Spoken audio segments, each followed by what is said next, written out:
Numerical subjects का और CA के थ्योरेटिकल सब्जेक्ट्स का। न्यूमेरिकल सब्जेक्ट्स जो होते हैं, फर्ज कीजिए मैं आपसे ये कहता हूं कि मेरी बहन मुझे 7 का टेबल लिख के दिखाइए। 7 का टेबल आप लिख सकते हैं? ओके। ये मैं अपने भाई से कहता हूं, भैया 7 का टेबल लिख के दिखाएं, लिख देंगे? चले ठीक है। आपने तो पता नहीं कैसे याद किए, इंग्लिश में याद किए होंगे, हमारे ज़माने में उर्दू में और पंजाबी में याद किया करते थे। तो हमारे टीचर ने हमें याद कराया इस तरीके से, 7 एकम 7, 7 दूनी 14, 7 तिया 21। अच्छा अब मैं लिख रहा हूँ 7 एकम 7, 7 दूनी 14, 7 तिया 22, 7 चौका 35। थोड़ा हैरान हो गए कि सर ये तो आप गलत बोल गए, ऐसा ही है ना? क्या मैं ठीक बोल रहा हूँ कि गलत बोला? कितने स्टूडेंट्स का ख्याल है कि मैं ठीक बोला? कितने स्टूडेंट्स का ख्याल है कि मैं गलत बोला? हाँ, मैं गलत बोला। हाँ, टेबल गलत हो गया, शुरू में ठीक था, ऐसा ही है। ओके। अच्छा अब मैं कहता हूं आपसे, जी मेरी बहन आप मुझे माय टीचर पे ऐसे लिख दें, ठीक है? आप ऐसे लिख देंगे? शाबाश, बेहतरीन। आप मेरा भाई, अगर मैं आपसे कहूं माय टीचर पे ऐसे लिख दें, आप भी लिख देंगे? ओके। जो टेबल वाली एग्जांपल थी उसमें अगर मैं आपसे टेबल लिखने का कहूं तो सबका स्टार्ट कहां से होगा? 7 से, फिर 1 आएगा, फिर आगे 7 आएगा, फिर 7, फिर 2, फिर 3, फिर तरतीब से चलेंगे ना। तरतीब आगे पीछे होगी तो गलत हो जाएगा। ओके। क्या जो मैंने आपको बोला है कि ऐसे लिखें, टेबल लिखने पे सबका, सारे जितने भी स्टूडेंट्स हैं ना, उनका स्ट्रक्चर, उनकी तरतीब एक जैसी होगी। जहां पे कोई गलत हुआ, डिफरेंट हुआ, वो गलत हो जाएगा, ऐसा ही है। जहां पे डिफरेंट हुआ, 7 पहले 7 तिया 21 की बजाय 7 5 35 लिख दिया, वो तो गलत हो जाएगा, ठीक है? लेकिन अगर मैं आपसे कहता हूं भाई टीचर के ऐसे लिखे, तो मुझे बताइए क्या सारे स्टूडेंट्स का ऐसे एक जैसा होगा? सेंटेंसेस की तरतीब एक जैसी होगी? अच्छा, कंसेप्ट्स चाहे एक जैसे ही हो, इंफॉर्मेशन चाहे वही हो, लेकिन वोकैबुलरी डिफरेंट होगी हर एक की, सेंटेंस स्ट्रक्चर डिफरेंट होगा, और कुछ भी ना हो, कम से कम इंफॉर्मेशन की तरतीब, अरेंजमेंट तो डिफरेंट होगी। ऐसा ही है भाई, एग्री करते हैं?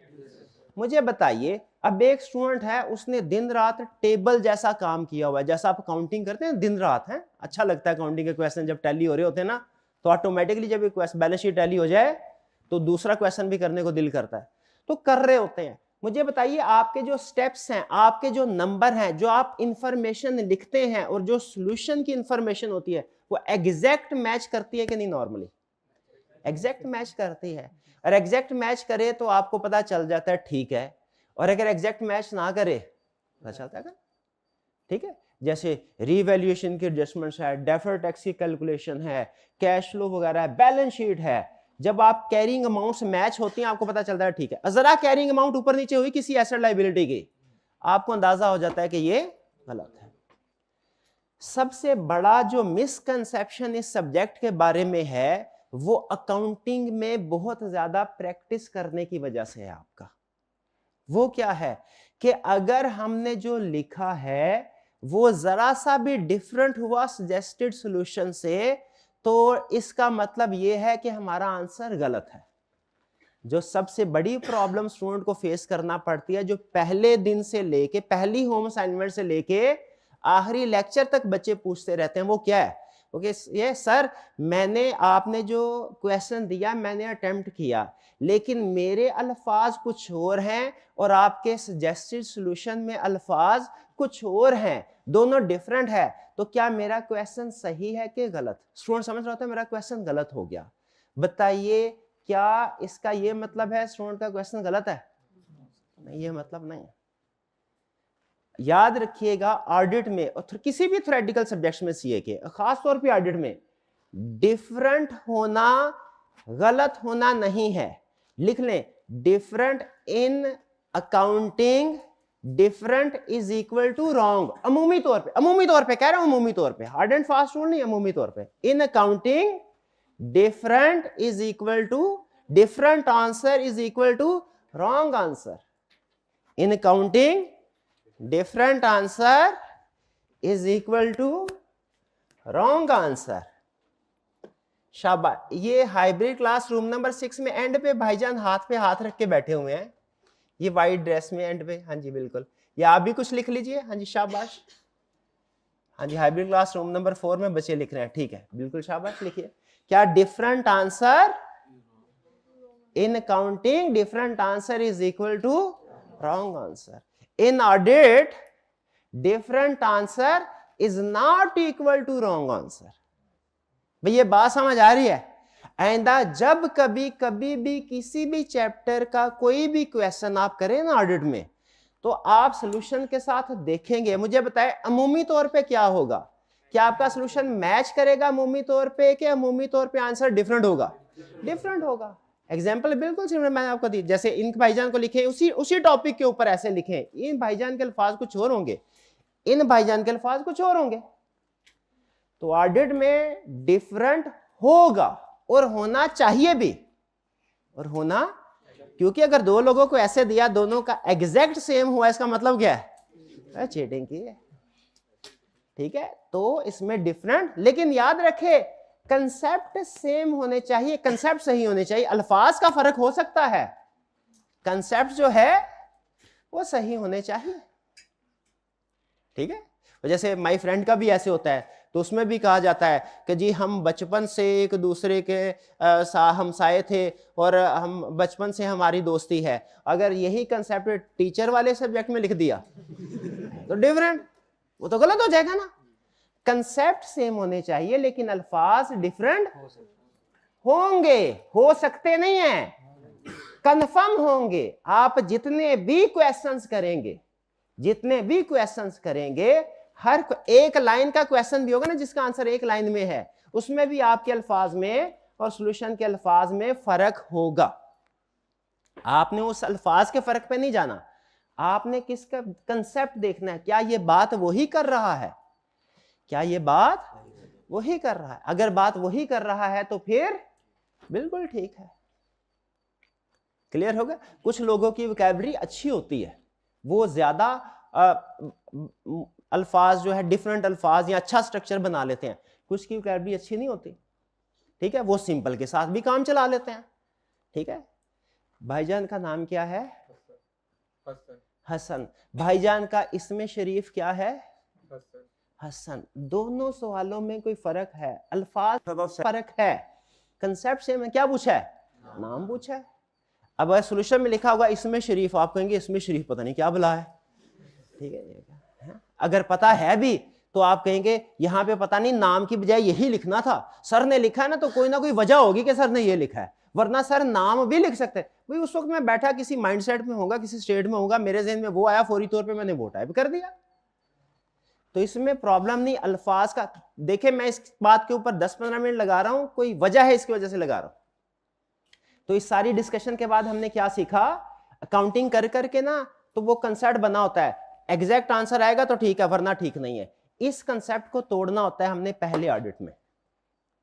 ठीक है, ऑडिट में कंसेप्ट आंसर आपका सॉल्यूशन के साथ सेम होगा या कुछ डिफरेंट होगा? डिफरेंट होगा। शाबाश। ये जो डिफरेंट होगा ये फर्क किसका होगा? अल्फाज का या कंसेप्ट का? अगर अल्फाज का फर्क है तो आपका आंसर बिल्कुल ठीक है। हाँ, अगर कंसेप्ट का भी फर्क है तो फिर प्रॉब्लम होगी। ठीक है, बाकी ये फर्दर हम आगे जैसे जैसे प्रैक्टिस करेंगे मैं आपके साथ शेयर करता जाऊंगा। एक चीज ये थी नेचर, नेचर हमने समझ लग गई हमें, बेसिकली थ्योरेटिकल नेचर का है सब्जेक्ट्स, लेकिन इसमें हमें जो अप्रोच होगी वो क्या होगी? जो भी आप लिखेंगे वो इधर राइट और रॉन्ग होगा, यानी या तो सही लिख रहे हैं आप या गलत लिख रहे हैं, अपनी तरफ से कहानियां नहीं लिखनी यहाँ पे। ठीक है, हाँ, लेकिन कोई भी कंसेप्ट है याद रखें वो आप अपने अल्फाज में, कंसेप्ट आपको खुद से बनाने की इजाजत नहीं है। हाँ, कंसेप्ट आपका पक्का है, उसको अपने अल्फाज में लिखने की इजाजत है, वो आज इजाजत दे रहा हूं मैं आपको। ठीक है जी। अकाउंटिंग में और ऑडिट में फर्क क्या है? सबसे बड़ा फर्क क्या है अकाउंटिंग और ऑडिट के सब्जेक्ट में? हाँ जी, अकाउंटिंग में आपका आंसर सेम आता है और ऑडिट में जब आप क्वेश्चन कर रहे होंगे आपका आंसर डिफरेंट होगा। शाबाश।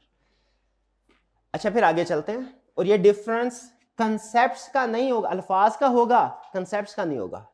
फिर इसका प्री रेक्विजिट, क्या इस ऑडिट का सब्जेक्ट पढ़ने से पहले कोई सब्जेक्ट पढ़ना जरूरी है? क्वेश्चन ये है। अच्छा, मैं अब ये आप जानने के लिए, अपनी क्लास के बारे में जानने के लिए आपसे सवाल पूछ रहा हूं। क्लास में कितने ऐसे स्टूडेंट्स हैं जिन्होंने FR1 जो है, FR1 जो है आपका, वो पढ़ लिया हुआ है, पेपर दे दिया हुआ तकरीबन? शाबाश। कितने ऐसे स्टूडेंट्स हैं जिन्होंने FR2 भी पढ़ लिया हुआ है? ओके, शाबाश। कितने ऐसे स्टूडेंट्स हैं जो FR2 पढ़ रहे हैं, इस सब्जेक्ट ऑडिट के साथ FR2 लिया? शाबाश। और कितने ऐसे स्टूडेंट्स हैं जिन्होंने जो FR1 पढ़ रहे हैं, ऑडिट के साथ FR1 पढ़ रहे हैं? 1-2 स्टूडेंट हैं, ठीक है। क्लास में कितने ऐसे स्टूडेंट हैं जो ऑडिट का सब्जेक्ट पढ़ रहे हैं लेकिन अभी तक FR1 भी नहीं पढ़ा हुआ? FR1 भी क्लास में कोई ऐसा स्टूडेंट है? इसका मतलब है, मैं स्टेटमेंट दे रहा हूं, आपने मुझे ट्रू और फॉल्स करना है। स्टेटमेंट को हम ऑडिट की लैंग्वेज में कहते हैं असर्शन, असर्ट करना, स्टेटमेंट देना, कोई स्टेटमेंट की असर्शन। मैं एक असर्शन दे रहा हूं, आप मुझे ट्रू और फॉल्स करना है। असर्शन ये है, हमारी क्लास में जितने भी स्टूडेंट्स बैठे हुए हैं सबने FR1 का सब्जेक्ट पढ़ लिया हुआ है। पास को नहीं बोल रहा मैं, पास नहीं, पढ़ लिया हुआ है, पास ही रेलिवेंट है। तो सबने FR1 का सब्जेक्ट, शाबाश। चलिए, ये तो बहुत ही अच्छी बात होगी। याद रखिएगा, ICAP की तरफ से कोई रिस्ट्रिक्शन नहीं है। कुछ सब्जेक्ट्स में ICAP रिस्ट्रिक्शन लगाता है, जैसे वो कोई था FR2 से पहले FR1, और पहले होता था वो CMA और MA वगैरह वगैरह। ऑडिट में किसी किस्म की कोई रिस्ट्रिक्शन नहीं, ना पहले थी ना अब है, ठीक है। आप चाहें तो कैफ में आने के बाद पहला सब्जेक्ट भी ऑडिट का पढ़ सकते हैं और पास भी कर सकते हैं। ऑडिट का सब्जेक्ट पढ़ने के लिए अकाउंटिंग का बेसिक नॉलेज रिक्वायर्ड होता है, और वो आप PRC में पढ़ चुके। PRC में अकाउंटिंग होती है ना एक, हाँ, उसमें आप पढ़ चुके होते हैं। उसमें आपको बेसिक कंसेप्ट्स का पता होना चाहिए, इनकम स्टेटमेंट क्या है, बैलेंस शीट क्या है, और वो आप PRC में पढ़ चुके होते हैं। लेकिन अगर आपने FR1 भी पढ़ा हुआ है ना, FR1, तो आपके लिए ये ऑडिट का सब्जेक्ट समझना आसान हो जाएगा। समझ लीजिए कि 10% मजीद इजी हो गया अगर आपने FR1 पढ़ा हुआ है। और अगर आपने FR2 भी पढ़ा हुआ है तो समझ लीजिए ये सब्जेक्ट आपके लिए 20% इजी हो गया, ठीक है। तो अगर कोई स्टूडेंट ऐसा है जिसने ना तो FR1 पढ़ा है ना FR2 पढ़ा है, वो भी ये सब्जेक्ट पढ़ सकता है और पास भी कर सकता है, लेकिन उसे दूसरे स्टूडेंट की निस्बत थोड़ी सी मेहनत ज्यादा करनी पड़ेगी। जिसने FR1 पढ़ा है उसके बाद ऑडिट सेलेक्ट किया है, उसके लिए सब्जेक्ट थोड़ा सा आसान हो जाएगा, और जिसने FR2 भी पढ़ा हुआ है उसके लिए ज्यादा आसान हो जाएगा। मैं पर्सनली ये वैसे रिकमेंड करता हूं कि पहले FR1 पढ़ लें, उसके बाद ये सब्जेक्ट आपको सेलेक्ट करना चाहिए। FR1 पढ़ने से पहले ये ऑडिट का सब्जेक्ट सेलेक्ट, ये मेरी पर्सनल सजेशन है, वरना आप चाहें तो PRC के बाद पहला सब्जेक्ट ये भी पकड़ सकते हैं, लेकिन मेरी रिकमेंडेशन नहीं है। ये रिकमेंडेशन क्या है, ये कि कैफ में आने के बाद पहले FR1 पढ़ें, पहली अटेम्प्ट में ना ऑडिट पढ़ें, कभी पहले FR1 पढ़ें, फिर उसके बाद आप ऑडिट सेलेक्ट कर सकते हैं, ठीक है। और अगर FR2 भी पढ़ा है या साथ पढ़ रहे हैं तो आपके लिए थोड़ी ज्यादा आसानी हो जाएगी। क्लियर जी। तो प्री रेक्विजिट इसके लिए सिर्फ काउंटिंग के बेसिक कंसेप्ट्स हैं, वो आप PRC लेवल पे पढ़ लेते हैं, पढ़ लिए हुए हैं, आप ऑडिट समझने के लिए तैयार हैं। लेकिन अगर आपने FR1 भी पढ़ा हुआ है, बहुत अच्छी बात, और अगर FR2 भी पढ़ा हुआ है तो क्या ही बात है, और अगर साथ साथ FR2 पढ़ें ऑडिट के साथ, वो भी बड़ा अच्छा कॉम्बिनेशन है। क्लियर जी। क्लास में कोई स्टूडेंट ऐसा तो नहीं है जिसने FR1 ना पढ़ी हो, ठीक, गुड। आगे चलते हैं। नेक्स्ट, डिफिकल्टी लेवल क्या है इसका? डिफिकल्टी लेवल, अच्छा, इसमें एक चीज में रखिएगा, हमारे इस सब्जेक्ट में अकाउंटिंग के कंसेप्ट्स तो कुछ टेस्ट होंगे ही, साथ ही साथ लॉ के कंसेप्ट भी टेस्ट होते हैं। अमूमी तौर पे स्टूडेंट समझते हैं कि सिर्फ काउंटिंग के कंसेप्ट रेलिवेंट होते हैं, नहीं, लॉ, कंपनी लॉ जो है ना, कंपनी लॉ, उसके भी कुछ कंसेप्ट्स हैं। क्लास में कोई ऐसा स्टूडेंट जिसने कंपनी लॉ ना तो पढ़ा है और ना ही इस अटेम्प्ट में सेलेक्ट किया है स्टूडेंट? हाँ शाबाश है, एक स्टूडेंट, 2 स्टूडेंट है, ठीक है। तो कंपनी लॉ के भी कुछ कंसेप्ट, अगेन वही रूल, पढ़ना जरूरी नहीं है, लेकिन अगर आपने ऑडिट से पहले कंपनी लॉ पढ़ा हुआ है तो आपके लिए ये आसान हो जाएगा। एक रूल आपको बता देता हूं कि आपके ऑडिट के पेपर में किसी भी दूसरे सब्जेक्ट का कोई भी कंसेप्ट अगर शामिल है ना, तो आपको वो पढ़ाना मेरी जिम्मेदारी है, ठीक है। ऑडिट के पेपर में कोई भी ऐसा कंसेप्ट जो अकाउंटिंग का है या कंपनी लॉ का है, अगर ऑडिट में यूज होता है तो वो समझाना मेरी जिम्मेदारी में शामिल है, लेकिन याद रखें मैं उसको समझाऊंगा उस हद तक जिस हद तक ऑडिट में जरूरी है, ठीक है। जैसे एक छोटी सी एग्जांपल आपको बताता हूं, अकाउंटिंग में शायद आपने पढ़ा होगा, IAS 16 में एक रिक्वायरमेंट है कि जब आप एसेट्स को रीवैल्यू करें तो आपको इंटायर क्लास को रीवैल्यू करना है, और अकाउंटिंग में आपको उसकी रीवैल्यूएशन की कैलकुलेशन, एडजस्टमेंट्स, उसकी डेफर्ड टैक्स इंप्लीकेशन वगैरह ये सारी चीजें भी सिखाई जाती हैं। ऑडिट में भी ये कंसेप्ट टेस्ट होगा, लेकिन ऑडिट में इसकी कैलकुलेशन टेस्ट नहीं होती, वो आपसे इसकी एडजस्टिंग एंट्री नहीं मांगेगा, वो आपसे सिर्फ इतना कंसेप्ट पूछेगा, बताओ भाई एक कंपनी ने कुछ एसेट्स को रीवैल्यू किया, एक क्लास को रीवैल्यू किया, उस क्लास के अंदर कुछ एसेट्स को रीवैल्यू किया, कुछ को कॉस्ट पे रहने दिया, बताओ ठीक किया कि गलत किया? गलत किया। सिर्फ इतना है, ये काउंटिंग का कंसेप्ट, लेकिन ऑडिट में सिर्फ इतना को टेस्ट होगा। आगे उसकी एडजस्टिंग एंट्री कैसे पास करनी है ये हम ऑडिट में नहीं सीख, और ना ही मैं आपको सिखाऊंगा, क्यों? हमारे स्कोप में शामिल नहीं है। तो काउंटिंग के कंसेप्ट्स या लॉ के कंसेप्ट्स ऑडिट में यूज होंगे, लेकिन सिर्फ बेसिक कंसेप्ट्स, और मैं भी आपको वो सिखाऊंगा, जो भी चीज ऑडिट में टेस्ट होती है वो मेरे स्कोप में शामिल है, मेरी जिम्मेदारी है, वो मैं आपको सिखाऊंगा, लेकिन किस हद तक? ऑडिट की हद तक, बेसिक लेवल तक। ये चीज क्लियर है? चलिए नेक्स्ट, डिफिकल्टी लेवल क्या है ये सब्जेक्ट का? ये सब्जेक्ट देखिए, मैं प्रोफेशनल हूं, मैं कि कोई भी चीज अगर मुश्किल है आपसे बोलूंगा मुश्किल है, कोई भी चीज आसान है आपसे बोलूंगा आसान है। मैं मोटिवेशन स्पीकर नहीं हूं कि कोई चीज मुश्किल है बड़ी मैं आपको नहीं बहुत आसान है, कर लोगे भाई, कर लोगे, कोई प्रॉब्लम ही नहीं है। जो चीज जैसी है वैसे, ये सब्जेक्ट इसका डिफिकल्टी लेवल मॉडरेट है, ना इजी ना डिफिकल्ट, ठीक है। सीए में इजी सब्जेक्ट बहुत कम होते हैं, कदू कई होते हैं, शुरू में शायद वो कोई इकोनॉमिक्स होता है उसको हम इजी कंसीडर किया करते हैं, या जो बिजनेस लॉ होता है वो किसी हद तक इजी होता है, ठीक है। ज़्यादातर मुश्किल हैं, कुछ मॉडरेट है। तो ये जो पेपर है ये मॉडरेट है, लेकिन और FR2 का पेपर क्या है? अब मैं एक ऐसी चीज़ आपके सामने रखने लगा हूँ, आपको सुन के हैरानगी होगी। अभी तक के लेक्चर में सबसे अहम बात मैंने आपको पता क्या बताई है? वो different answer is not wrong answer, ये कंसेप्ट सीखा। अब दूसरी बात सुन लीजिए सबसे अहम आज के लेक्चर के, वो क्या है? ऑडिट के बारे में मैंने क्या बताया, इसका डिफिकल्टी लेवल क्या है? मॉडरेट। और अकाउंटिंग जैसे FR2 है या FR1 है या कॉस्ट काउंटिंग है, ये क्या है? ये डिफिकल्ट है कि मॉडरेट है कि इजी है?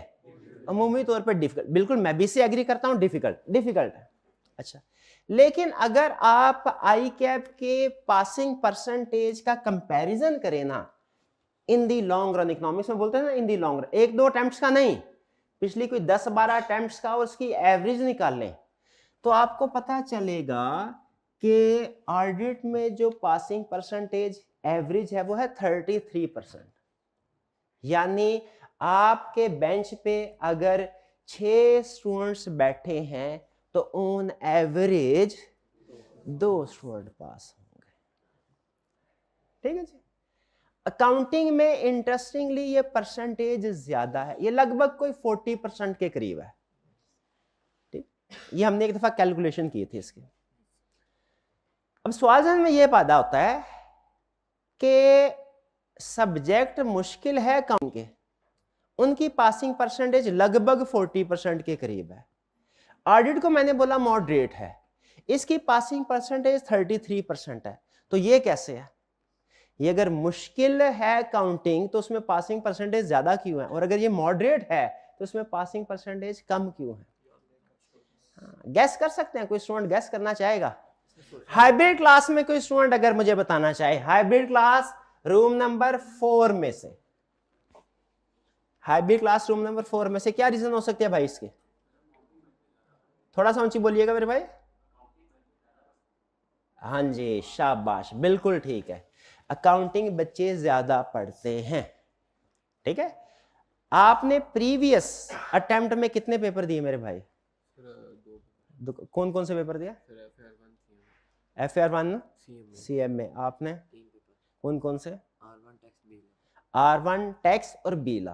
अब मैं खुद आपसे पूछता हूं, ऑन एवरेज R1 को डेली आपने कितना टाइम दिया? 2 से 2.5 घंटे। और बीला को कितना टाइम दिया? आधा पौना घंटा। ये फर्क समझ आ रहा है आपको? ठीक है, और इंशाल्लाह आधे पौने घंटे में बीला पास हो जाएगा, इंशाल्लाह पास हो जाएगा। वो आप बताया ना, वो इजी है। यही अप्रोच आती है, समझते हैं जैसे FR1 और बिजनेस लॉ का रिलेशनशिप है ना, वही रिलेशनशिप FR2 और ऑडिट का होगा। ऐसा नहीं है, बी लॉ की निस्बत सी लॉ मुश्किल है, ये आपको पता है। सी लॉ की निस्बत ऑडिट ज्यादा मुश्किल है, ये बात भी समझना है। ठीक है मॉडरेट, लेकिन बच्चे फोकस कर रहे होते हैं FR2 को, ज्यादा प्रैक्टिस उसकी करते हैं। तो प्रैक्टिस करने से आपको पता है कोई भी मुश्किल चीज होती है ना, जितनी मर्जी मुश्किल चीज हो, प्रैक्टिस करने से वो आसान हो जाती है। ठीक है, प्रैक्टिस करने से। तो भैया जिस चीज के प्रैक्टिस करेंगे वो आपके लिए आसान हो जाएगी। इसमें अगर आप प्रैक्टिस, मैं ये नहीं कहता FR2 के बराबर कर लें, नहीं, मैं कहता है मैं हालांकि मेरा सब्जेक्ट है, मुझे यही कहना चाहिए भाई इसमें आपको ज्यादा से ज्यादा मेहनत करनी चाहिए। ठीक है, लेकिन मुझे पता है स्टूडेंट है, उसने सारे पेपर देने। ठीक है, और बैलेंस अप्रोच के साथ चलना है। अब इतना टाइम तो नहीं है ना मैं कह दूं जी मेरा सब्जेक्ट डेली 4 घंटे पढ़े, अकाउंटिंग वाले कह दे हमारा सब्जेक्ट 6 घंटे पढ़े, तो तीसरा सब्जेक्ट भी है, बच्चा मैनेज करना मुश्किल हो जाएगा। अकाउंटिंग आपको ज्यादा पढ़नी चाहिए ऑडिट से, FR2 ज्यादा पढ़नी चाहिए, इसमें कोई दूसरी बात नहीं है। ठीक है, लेकिन फर्क कितना होना चाहिए? अगर आप अकाउंटिंग पढ़ रहे हैं ना 2.5 घंटे, तो ऑडिट आपको 2 घंटे पढ़ना है डेली। याद रखिएगा, आप अगर 2 घंटे ऑडिट को दे सकते हैं, फ्रेश स्टूडेंट की बात कर रहा हूं, जिसने स्टार्ट से हमें ज्वाइन किया पहली क्लास से, डेली आपने 2 घंटे पढ़ना है। यह सब्जेक्ट पास होने के लिए कम से कम इतना टाइम मांगता है। ठीक है, अगर आप 2 घंटे डेली दे सकते हैं तो ठीक है, वरना अगर जितना टाइम कम देते जाएंगे आपके फेल होने का रिस्क उतना बढ़ता जाएगा। अच्छा, आज तो वैसे गपशप हो रही है, कुछ चीजें अपनी तरफ से मैं अहम चीजें आपके साथ शेयर कर रहा हूं, तो कुछ लेकिन थोड़ी चीजें टेक्निकल है, मेरे जहन में आता है, मैं आपके साथ वो भी शेयर कर देता हूं। मैंने एक सेंटेंस अभी बोला कि जितना टाइम कम देते जाएंगे फेल होने का चांस उतना बढ़ता जाए। अच्छा, मैं ये भी बोल सकता था, थोड़ा टेक्निकल डिफरेंस है, शायद आपको समझ ना समझ आए तो इग्नोर कर दीजिएगा, कि पास होने का चांस कम हो सकता है। मैं ये भी कह सकता था, मैंने ये नहीं बोला। पास का लफ्ज होता है, अल्फाज की ना एक ताकत होती है, आपने सुना होगा, हर लफ्ज के पीछे एक उसकी पावर होती है। कुछ अल्फाज के पीछे पॉजिटिव पावर होती है, कुछ अल्फाज के अंदर, ये सच है, कुछ अल्फाज के अंदर नेगेटिव। कोई आपकी तारीफ कर देता है, आप सारा दिन खुश रहते हैं। कभी कभार ऐसा होता है, सड़क से गुजरते हुए एक बंदे ने दूसरे को कोई गलत बात कर दी, कुछ गालम गलोच हो रही थी, वो ऐसा कुछ दिन को हिट करती है, सारा दिन आपका डिस्टर्ब रहता है, ऐसा होता है ना। हालांकि वो भी एक लफ्ज है, तारीफ वाला भी और लड़ाई वाला भी एक लफ्ज है, उनके पीछे पावर। और फिर कुछ अल्फाज ऐसे होते हैं जिनकी पावर ज्यादा होती है, कुछ अल्फाज ऐसे होते हैं जिनकी पावर कम होती है। ठीक है, तो नेगेटिव जो वर्ड्स होते हैं ना, अमूमी तौर पे इनमें नेगेटिव पावर होती है और ये ज्यादा हमें अटैक करते हैं। एज ऑडिटर याद रखिएगा, एज ऑडिटर हम नेगेटिव ज्यादा सोचते हैं। एज ऑडिटर हमारे प्रोफेशन की रिक्वायरमेंट है, हालांकि नेगेटिव पर्सनल लाइफ में सोचना नहीं चाहिए, लेकिन कुछ प्रोफेशन की रिक्वायरमेंट होती है। अब पुलिस वाला कहीं पे वारदात होगी, इन्वेस्टिगेशन करने के लिए गया, सबके बारे में अच्छा सोचेगा, वो क्या मुजरिम को पकड़ सकेगा? वो तो नहीं पकड़ सकेगा, उसके प्रोफेशन की रिक्वायरमेंट है, उसने नेगेटिव सोचना है। हमारे प्रोफेशन की भी रिक्वायरमेंट, ये भी मुलजिम हो, ये हो सकता है इसने जुर्म किया, उसने जुर्म किया हो, हमारे प्रोफेशन की भी ये रिक्वायरमेंट है। हमने नेगेटिव सोचना होता है। ग्लास आधा भरा है या आधा खाली, ऑडिटर से पूछा जाएगा हमेशा क्या बोलेगा, आधा खाली।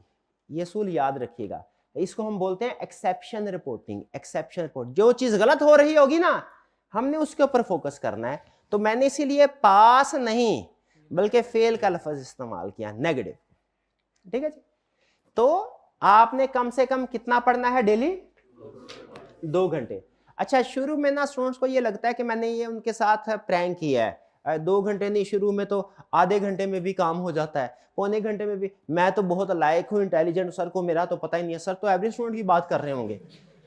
शुरू में आपका आधे घंटे में काम इस वजह से हो जाया करेगा शुरू के तकरीबन 8-10 दिन, क्योंकि वो बेसिक्स बन रही होंगी। मैं ज्यादा काम दे ही नहीं सकता, मैं ज्यादा काम दूं शुरू में, क्योंकि अंडरस्टैंडिंग और स्पीड का इनवर्स रिलेशनशिप होता है। शुरू में अगर मैं स्पीड बढ़ाऊंगा ना, अंडरस्टैंडेबिलिटी कंप्रोमाइज हो जाएगी।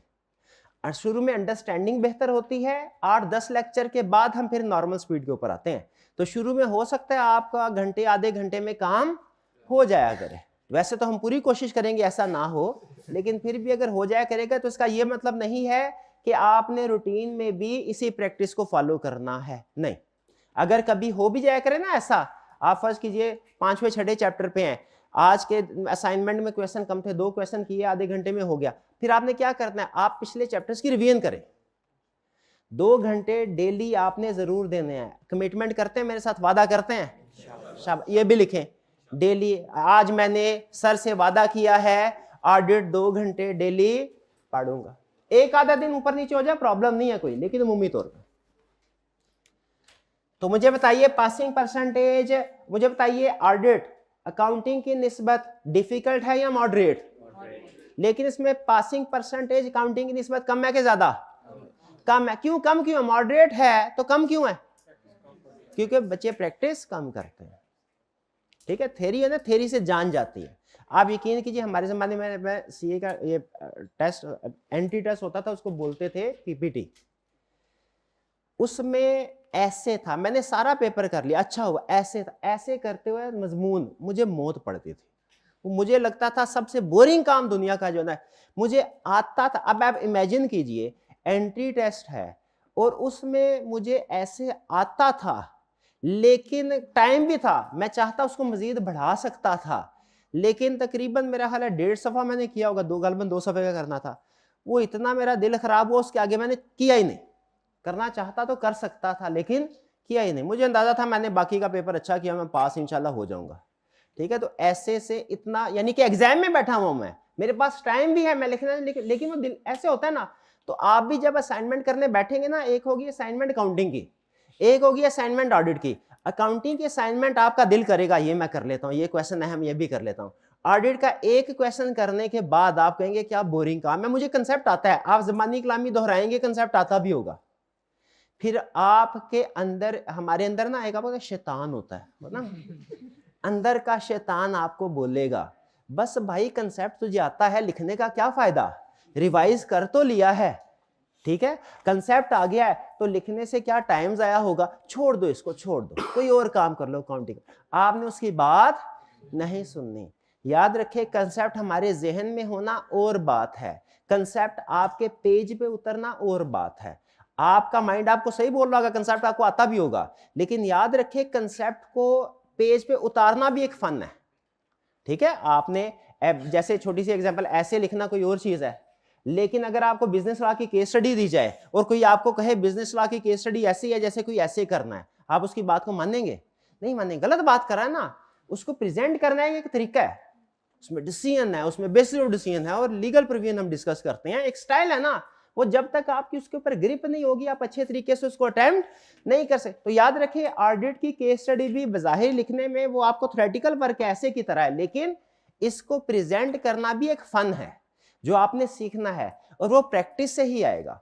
तो आपको जो भी होम असाइनमेंट दी जाए, कुछ स्टूडेंट हैं उसको सिर्फ ज़बानी कलामी पढ़ लेंगे, उनको लगेगा कि सॉल्यूशन मैंने पढ़ लिया, मुझे समझ आ गया, लिखने की जरूरत नहीं। लेकिन कुछ एक स्टूडेंट होंगे, लगभग 33% के करीब स्टूडेंट ऐसे होंगे जो कहेंगे नहीं नहीं सर ने बोला था रिटन प्रैक्टिस करनी है, 2 घंटे बोला था, टाइम भी है मेरे पास, सर ने भी कहा था रिटन फॉर्म में प्रैक्टिस करना है, मैं तो रिटन फॉर्म में करूंगा। ठीक है जी, उसको रिटन फॉर्म में जरूर करना है। आगे चलते हैं, पेपर पैटर्न क्या होगा? पेपर होगा 100 मार्क्स का, हर पेपर की तरह, और हर पेपर की तरह इसमें भी कोई चॉइस नहीं होगी। आपको पता है क्या पेपर में कोई चॉइस नहीं होती, यहां पे भी कोई चॉइस नहीं होगी। पेपर में 2 तरह के क्वेश्चंस होंगे। इसका स्ट्रक्चर ऐसा होगा, यूं समझ लीजिए कि जैसे कंपनी लॉ का पेपर या बिजनेस लॉ का पेपर, सिर्फ एमसीक्यूज नहीं है। बिजनेस लॉ के पेपर में या कंपनी लॉ के पेपर में 3 तरह के क्वेश्चंस होते हैं, एमसीक्यूज हैं, रिप्रोडक्शन के क्वेश्चन है और केस स्टडीज है। ऑडिट के पेपर में कितने तरह के क्वेश्चन होंगे? सिर्फ 2 तरह के। एमसीक्यूज कोई नहीं है, 1 नंबर का भी नहीं है। यहाँ क्वेश्चन होंगे रिप्रोडक्शन के और यहाँ क्वेश्चन होंगे केस स्टडीज। लगभग रफली बता रहा हूं क्योंकि आई कैप वेरिएशन लाता रहता है। लगभग कोई 70% के करीब केस स्टडीज होंगी और 30% के करीब रिप्रोडक्शन का क्वेश्चन होगा। ये परसेंटेज चेंज हो सकते हैं, रिप्रोडक्शन 30 to 40% के दरमियान में घूमता है वो, और केस स्टडी 60 to 70% के दरमियान में घूमता है। ठीक है, तो लगभग 30% के करीब रिप्रोडक्शन, 70% के करीब केस स्टडी। अच्छा, इससे आपको हमें पता चल गया कि हमने तैयारी कैसे करनी है। 30% अगर रिप्रोडक्शन है ना, तो इसका मतलब ये हुआ अगर हमारा रट्टा बहुत अच्छा है एक बच्चे का और उसने पूरी की किताब रट ली है, लेकिन रिटन प्रैक्टिस केस स्टडी की नहीं की, गौर से सुनिएगा, किताब सारी याद कर ली है, केस स्टडी की रिटन प्रैक्टिस नहीं की, बताइए उसे एग्जाम में कितने मार्क्स मिलेंगे? Maximum 30 marks. ठीक है, तो पेपर का स्ट्रक्चर आपको बता रहा है कि आपने तैयारी कैसे करनी है। आपने लगभग अपने जो आपका 2 घंटे का टाइम होगा ना, 2 घंटे का, उसमें 30% के करीब टाइम देना है याद करने को, रट्टा लगाने को, और लगभग 70% के करीब आपने जो टाइम देना वो किसको देना है? केस स्टडी की रिटन प्रैक्टिस को। ये स्ट्रक्चर बता रहा है। अगर आप एग्जाम फोकस प्रिपरेशन करना चाहते हैं तो इस तरीके से करनी है आपने। और अगर आप सिर्फ 30% करके समझ रहे हैं कि कंसेप्ट सर आ तो गया मुझे, सर पूछेंगे मैं बता दूंगा, आपने रिटन प्रैक्टिस नहीं की, एग्जाम में पास नहीं हो पाएंगे भैया। ठीक है जी, चलिए सब्जेक्ट इंट्रोडक्शन क्लियर हो गया। सब्जेक्ट इंट्रोडक्शन का क्विक रिकैप करते हैं क्योंकि आज के लेक्चर में सबसे अहम चीज यही थी। सबसे पहले ये सब्जेक्ट आपका अकाउंटिंग से डिफरेंट है। अकाउंटिंग है आपका फाइनेंशियल स्टेटमेंट्स प्रिपेयर करने का नाम, ऑडिट क्या है? उसकी वेरिफिकेशन का नाम। अकाउंटिंग न्यूमेरिकल है और ऑडिट क्या है? थ्योरेटिकल। लेकिन ये इसको हम बोलते हैं, ये थ्योरेटिकल है लेकिन इसमें जजमेंट्स होती हैं, यानी आपने जो लिखना है वो जो कुछ सीखा है उसको अप्लाई करना सीखना है, डिफरेंट सिचुएशन में कैसे करेंगे।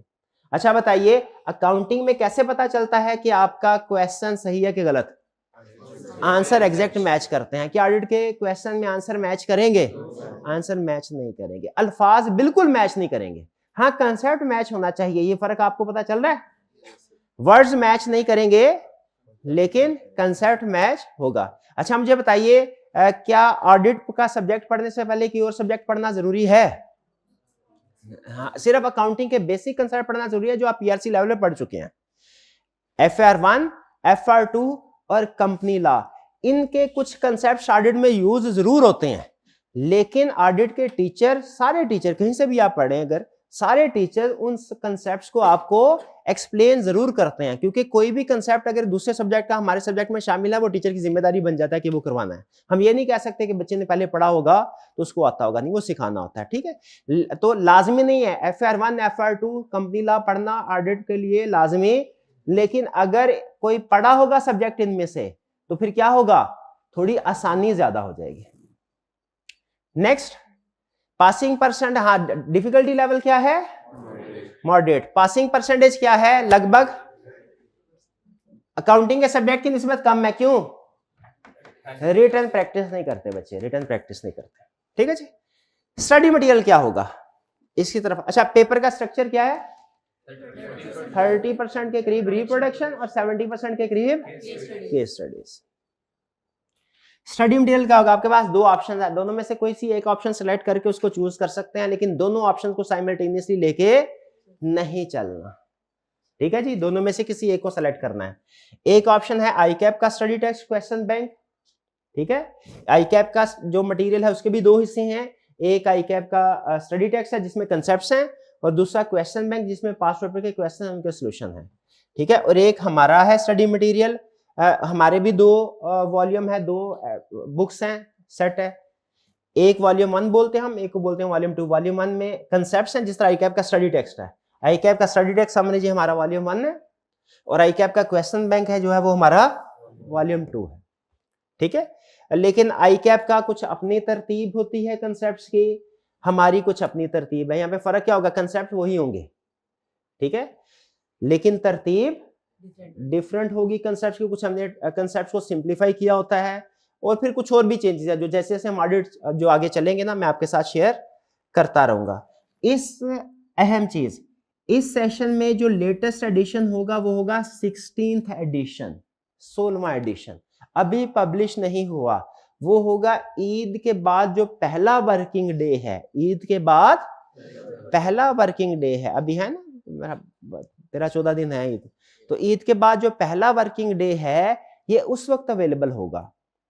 उससे पहले एक या दो चैप्टर जो है वो हमने क्लास में करने हैं, वो आपको क्लास में नोट्स उसके प्रोवाइड कर दिए जाएंगे, वो मेरी जिम्मेदारी है। ठीक है, अगर किसी स्टूडेंट के पास, अगर तो आप फ्रेश स्टूडेंट है, ठीक है, स्टूडेंट का यहाँ पे क्वेश्चन क्या होता है, सर क्या प्रीवियस कोई एडिशन है मेरे पास, उसको यूज कर सकते हैं। अगर तो आपने उस प्रीवियस एडिशन से पढ़ा हुआ है, जैसे रिपीटर्स होते हैं ना, कुछ बच्चे ऐसे होंगे जो रिजल्ट के बाद हमें ज्वाइन करेंगे, उस वक्त वो ये लेक्चर सुन रहे होंगे, तो उन बच्चों के लिए जिन्होंने प्रीवियस कोई 15 या 14 एडिशन से तैयारी की हुई है, उनके लिए जरूरी है कि वो उसी एडिशन को लेके तैयारी स्टार्ट, उनके लिए चेंज नहीं करना उन्होंने, क्योंकि वो जो ऑलरेडी पढ़ा होगा ना उसके ऊपर उन्होंने नोटिंग की होगी, वो बड़ा कीमती बन जाता है एडिशन, जिसके ऊपर आपने मेहनत की, वो एक सफा सामने आता है, लिखा होता है, पूरा पता चल जाता है इसके पीछे आगे पीछे सर ने क्या मिसाल दी थी। तो अगर तो आप रिपीटर हैं, पहले पढ़ा हुआ है सब्जेक्ट, जिस बुक से पढ़ा हुआ है आपने उसी बुक को फॉलो करना है, उसको चेंज नहीं करना। लेकिन अगर आप फ्रेश स्टूडेंट है तो बेहतर है कि आप फ्रेश एडिशन ही लीजिए, किसी दोस्त से उसका पुराना एडिशन ना लीजिए। अव्वल तो उस दोस्त को देना ही नहीं चाहिए अपनी बुक आपको, ठीक है, लेकिन अगर दे भी, अगर आप फ्रेश स्टूडेंट है तो आपके लिए बेहतर क्या है, न्यू एडिशन 16 जो ईद के बाद अवेलेबल होगा इंशाल्लाह फर्स्ट वर्किंग डे में। और अगर आप रिपीटर हैं तो फिर आपके लिए बेहतर क्या है, फिर आपके लिए नया एडिशन बेहतर नहीं है, बल्कि क्या बेहतर है, पुराना एडिशन जिससे आपने तैयारी की है, क्योंकि उसके ऊपर आपने सारी नोटिंग की होगी। डन जी, चलिए आगे चलते हैं। फिर इसके अलावा कोर्स कवरेज, हाँ जी, हमारे नंबर ऑफ लेक्चर्स कितने होंगे, 100 नहीं 105 के करीब होंगे, ठीक है 100। वैसे इस सेशन में हमने ड्यूरेशन थोड़ी बढ़ाई है, पिछले सेशन में मेरा ख्याल है कि 1.25 घंटा के करीब थी, इस सेशन में 1.5 घंटे का टाइम दिया गया ना आपको। हाँ जी, मैंने इनसे कहा था कि हमारी ड्यूरेशन जो है वो बढ़ा दे, 1.5 घंटा कर दें, क्योंकि अच्छा इससे ये ना समझिएगा कि मैथमेटिकल मैथ होता ना, साथ नंबर ऑफ लेक्चर कम हो जाएंगे। 105 डिवाइडेड बाय 1.3 मल्टीप्लाई 1.15 के रेशियो निकाल के कम कर दें सर 90 लेक्चर में, ऐसा नहीं होगा। ये टाइम किस लिए बढ़ाया भला, आपकी ज्यादा प्रैक्टिस करवाने के लिए। और ज्यादा प्रैक्टिस क्यों, देखे अगर ये बिजनेस लॉ का पेपर होता ना तो मैं शायद 1 घंटा 1.25 घंटे का, क्या 1 घंटा 10 मिनट का होता है, उसमें तकरीबन हम 1 घंटा ही पढ़ाते हैं, क्योंकि वो डिफिकल्टी लेवल भी कम है, उसमें आपके पास चांस भी होता है, अगर खुदा ना कोई स्टूडेंट फेल भी हो जाए ना, उसको इतना नुकसान नहीं होता जितना नुकसान ऑडिट में फेल होने का होता है। क्यों, लॉ के पेपर में अगर आप शुरू के किसी पेपर में फेल होते हैं ना खुदा ना खास्ता, तो आपके पास ऑप्शन है, आप अगले पेपर्स के साथ वो भी सेलेक्ट कर सकते हैं, आपका टाइम वेस्ट नहीं होगा। ठीक है, मेरे साथ भी ऐसे होता है, हमारे जमाने में 4 मॉड्यूल्स होते थे, मॉड्यूल ABCD, A और B मेरा फर्स्ट अटेम्प्ट में बस निकला था, इसके बाद CA में कभी मेरे फर्स्ट अटेम्प्ट में सारे पेपर नहीं निकले। मॉड्यूल C का पेपर दिया, 3 पेपर दिए थे, उनमें से 2 में पास हुआ, 1 में फेल हो गया। ठीक है, फिर मॉड्यूल D था, उसमें 4 पेपर होते थे, 4 के साथ पिछला एक 5वां जो रह गया था वो मिलाया, 5 पेपर दिए, 3 पास हुए, 2 फेल हो गए, फिर अगले अटेम्प्ट में वो 2 भी पास हो गए। बताना क्या चाह रहा हूं आपको कि शुरू के पेपर खुदा ना खास्ता फेल हो जाए ना, अगले पेपर के साथ आप मिला सकते हैं, लेकिन आखिरी पेपर जो होता है ना आपके लिए सबसे अहम होता है, ऑडिट का पेपर खास तौर पे, इसमें आपने बड़े एहतियात से चलना है। खुदा ना खास्ता इसमें अगर आप फेल हो गए ना तो इसका मतलब सिर्फ ये नहीं है कि आप फेल, इसका मतलब 6 महीने आपकी क्वालिफिकेशन 6 महीने लेट हो गई। ठीक है, मैं अपने जो स्टूडेंट लाइफ होती थी उसमें बहुत ज्यादा लाइक स्टूडेंट नहीं होता था, लेकिन मैं मेहनती स्टूडेंट होता था। और मेरा ये बिलीफ है कि सीए में इंटेलिजेंट स्टूडेंट रह सकता है, ज़हीन स्टूडेंट जो है वो हो सकता है कि पास ना हो, लेकिन मेहनती स्टूडेंट पास हो जाएगा। वैसे तो इंटेलिजेंस और हार्ड वर्किंग दोनों ही अगर हो तो क्या ही बात है, लेकिन अगर मुझसे पूछा जाए ना कि इन दोनों में से एक चार्टर्ड अकाउंटेंट के लिए क्या चीज ज्यादा अहम, मैं कहूंगा हार्ड वर्किंग होना स्टूडेंट का ज्यादा अहम। ठीक है, तो अगर आप इंटेलिजेंट है ना तो आप ये ना समझिए कि सर ने 2 घंटे बोला है मेरा IQ 200 है, मैं 1 घंटा जो है उसमें निपटा लूंगा, नहीं करना। ठीक है, सीए में ज्यादा अहम क्या चीज है चार्टर्ड अकाउंटेंट बनने के लिए, इंटेलिजेंट होना या हार्ड वर्किंग होना? हार्ड, और अगर दोनों ही हो तो क्या ही बात है। हाँ जी, चलिए तो 105 लेक्चर होंगे, हमारी कंप्लीशन डेट होगी 30 जुलाई। आपने बार बार मुझसे नहीं पूछना सर सिलेबस कब कंप्लीट होगा, ठीक है, ये खासतौर पे ऑनलाइन वाले स्टूडेंट होते हैं ना, वो पूछते हैं बार बार। अच्छा, इसमें एक और चीज आपको अभी बता रहा हूँ ताकि आपको ये ना लगे कि एंड में मैंने कोई गड़बड़ की है। ठीक है, एंड में एक होता है हम अप्रोच होती है पढ़ाने की, उसको बोलते हैं हम बागम बाग, पता ना बागम बाग, वाकिफ ही होंगे। बागम बाग मतलब क्या होता है, शुरू में सुकून से पढ़ाया सब्जेक्ट, एंड में बागम बाग नहीं पढ़ाती।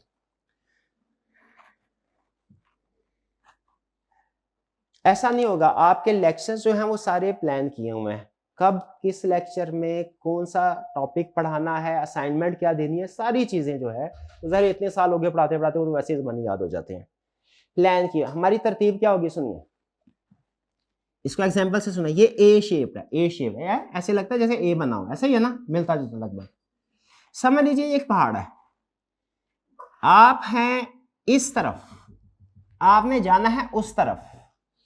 ठीक है, आपके पास है टोटल 4 महीने, यहां तक पहुंचने में कितना टाइम लगेगा?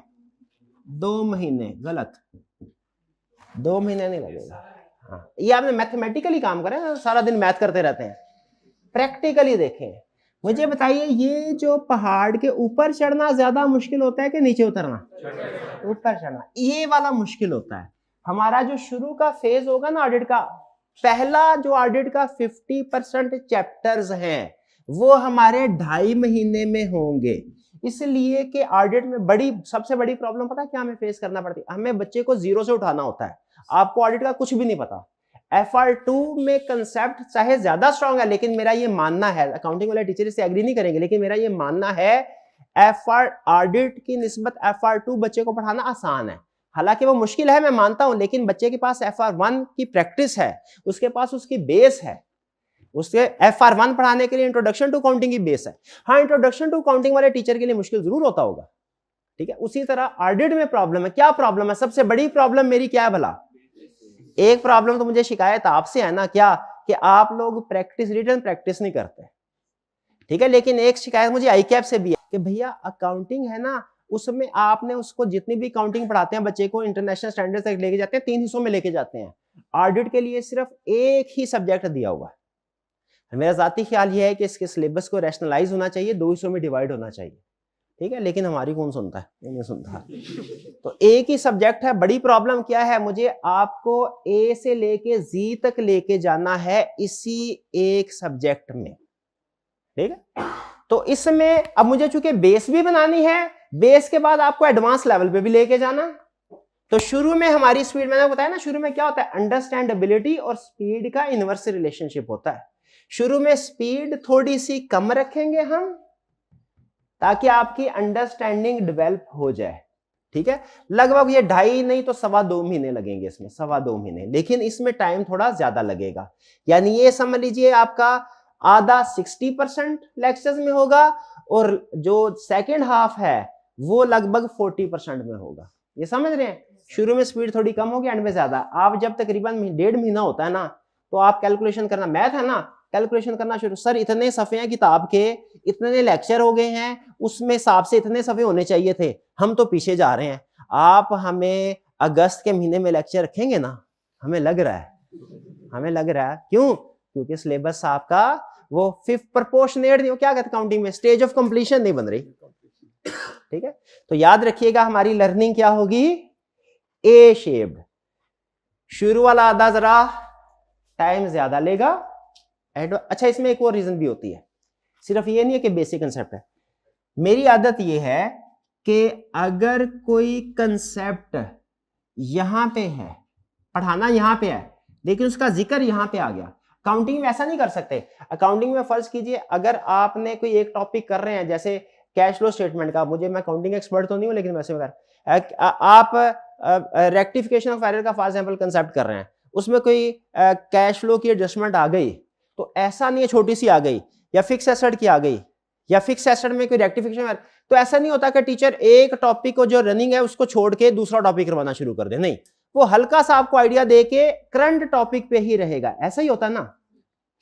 ऑडिट में सम टाइम ऐसा होगा कि हम टॉपिक कर रहे होंगे कोई शुरू वाला, उसमें कंसेप्ट ऐसा आ जाएगा जो कि बाद वाला है, तो वहां पे मैं क्या, अगर तो मैं अकाउंटिंग पढ़ा था मैं भी शायद यही करता कि बाद वाले को ना छेड़ा। मुझे पता भैया इधर भी 10 लेक्चर लगने हैं, इधर 15 लेक्चर लगने हैं, 7वें लेक्चर पे मैं 15वां लेक्चर थोड़ी छेड़ूंगा, दरमियान में हो जाएगी, नहीं कर, अकाउंटिंग में मैं भी ना करता।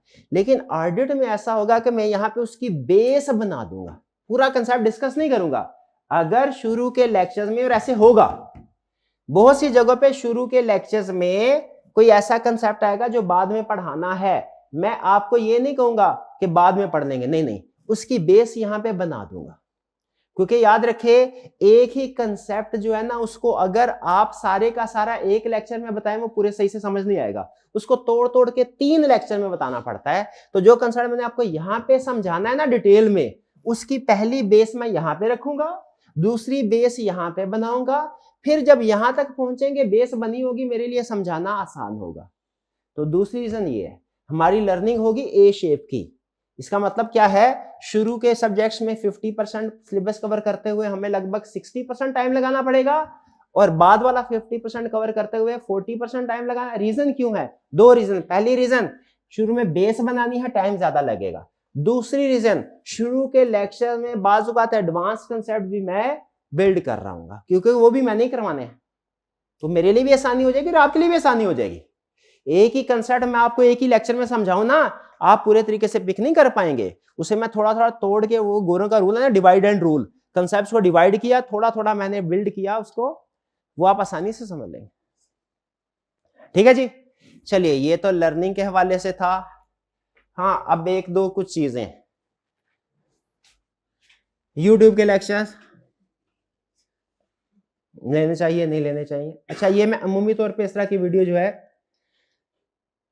वो अलग से रिकॉर्ड नहीं करवाता। कहीं ऐसा मुझे ये पर्सनली ये फील होता है कि अगर मैं अलग से ये बात करूंगा ना, तो ऐसा लगेगा जैसे मैं बच्चों को कह रहा हूँ, कमर्शियल एलिमेंट आ जाता है ना, कि नहीं नहीं भाई ठीक है। अगर देखें, सिंपल रूल, मेरी मतलब जो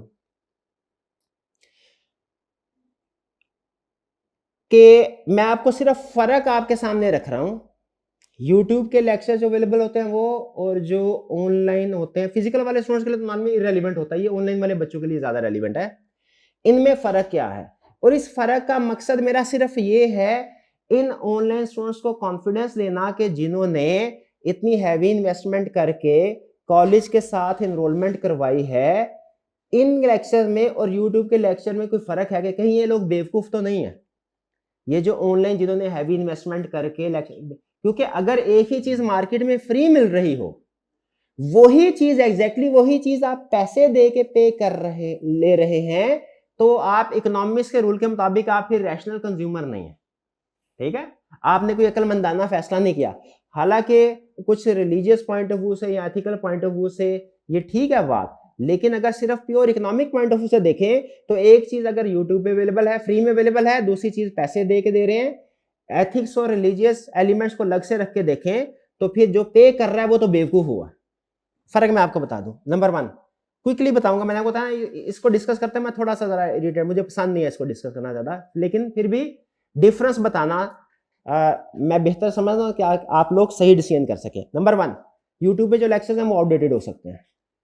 ठीक है, उसमें हम आई कैप आपको पता है, हर अटेम्प्ट के बाद लगभग उसके जो क्वेश्चन की टाइप है, टेस्टिंग का लेवल है, स्टाइल है, वो चेंज हो जाता है। आज से 5 साल पहले के, 2 साल पहले के, इवन 2 साल पहले के आप क्वेश्चन उठा के देख लें और आज के क्वेश्चन उठा के देख लें, आपको उसमें डिफरेंस नजर आएगा। तो जैसे जैसे आई कैप का टेस्टिंग लेवल, स्टाइल चेंज होता है, हर टीचर हमारा सीए का वो अपनी अप्रोच को चेंज करता है। एक तो ये फर्क, हर सब्जेक्ट में, हर टॉपिक में चेंज नहीं होगा ऐसा, लेकिन कुछ टॉपिक में चेंज होता है। आउटडेटेड लेक्चर हो सकते हैं, ऐसा ना हो यूट्यूब पे आप लेक्चर ले कोई बच्चा और बाद में कह दे सर ने तो वो कोई पुरानी चीज पढ़ा दी है, वो उस वक्त के जिस लेक्चर रिकॉर्ड हुआ था उसके मुताबिक लेटेस्ट से थी, अब पुरानी हो गई है तो अलग बात है।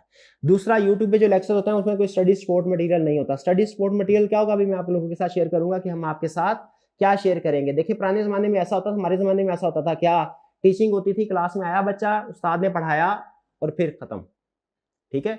अब चूंकि आपको पता है टेक्नोलॉजी भी आ गई है, टीचिंग चेंज हो चुकी है, अब और भी बहुत से तरीके हैं जिनके जरिए से हम बच्चों को चीजें सिखा सकते हैं, वो अभी आपके साथ शेयर करूंगा। एडिशनल स्टडी मटेरियल कोई नहीं अवेलेबल होता, फिर टीचर के साथ इंटरेक्शन नहीं होता यूट्यूब पे। अगर फर्ज कीजिए ऑनलाइन वाले बच्चे को कंसेप्ट में कोई प्रॉब्लम है, कोई चीज समझ में नहीं आई, जूम मीटिंग होती है, व्हाट्सएप होता है, फिजिकल का बच्चा क्लास में आके पूछ सकता है। ऑनलाइन वाला बच्चा जो यूट्यूब पे ले रहा है लेक्चर, वो जाहिर है ये क्वेश्चंस टीचर से नहीं पूछ सकता, वो प्रोबेबली ज्यादा से ज्यादा क्या करेगा, किसी दूसरे स्टूडेंट से पूछ लेगा। और स्टूडेंट आपको पता है जिस तरह का, मतलब स्टूडेंट तो फिर स्टूडेंट ही होता है ना, स्टूडेंट का रिप्लाई वो तो नहीं होता जो टीचर का होगा। टेस्टिंग और फीडबैक नहीं होती, जो कि बहुत ही जरूरी है, बहुत ही जरूरी है, ठीक है। इवन आप लोगों के लिए भी मैं कह रहा हूं, टीचिंग वन वे नहीं है, टू वे कम्युनिकेशन होती है। वन वे कम्युनिकेशन क्या है, टीचर टू स्टूडेंट। मैंने आपको बताया, अब मैं जो भी बता रहा हूं ना सही बता रहा हूं, आपको समझ आ रहा है नहीं आ रहा, जैसा भी लेक्चर के एंड में आपसे पूछूंगा ना समझ आ गया कि नहीं, तो आपने एक ही जवाब देना है, क्या सर समझ आ गया, सब बेहतरीन है। उस्ताद को कैसे पता चलेगा आपको समझ आया कि नहीं आया, टेस्ट से, ठीक है।